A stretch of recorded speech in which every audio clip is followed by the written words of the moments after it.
Right war updates చూస్తున్నాం. పశ్చిమాసియా భీకర యుద్ధంతో రగిలిపోతోంది. ఘర్షణలు తగ్గుముఖం పట్టే సూచనలు మాత్రం ఎక్కడా కనిపించడం లేదు. ఇరాన్ భద్రతా అధిపతి అలీ లారిజానాపై దాడి చేసినట్లు ఇజ్రాయెల్ ప్రకటించేసింది. టెహరాన్లో తమ సైన్యం అలీ లారిజానీ లక్ష్యంగా చేసుకుందని ఇజ్రాయెల్ అధికారులు తెలిపారు. అయితే లారిజానీ ఇప్పుడు ఎలా ఉన్నారు, ఆరోగ్య పరిస్థితి ఏంటని తెలియాల్సి ఉంది. దాడికి సంబంధించి లారిజానీ రాసిన ప్రెస్ నోట్ విడుదలైంది. ఇజ్రాయెల్ దాడుల్లో కొందరు నాయకులు చనిపోయారని తెలిపారు.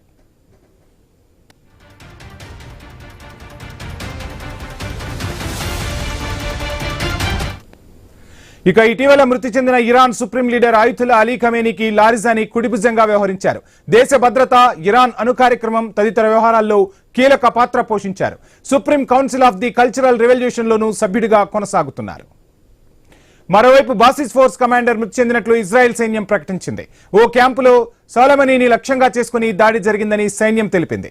ఈ దాడిలో సాలమనీతో పాటు బాసిస్ ఫోర్స్ డిప్యూటీ కమాండర్, పలువురు ఇతర సీనియర్ అధికారులు మరణించినట్లు తెలిపింది.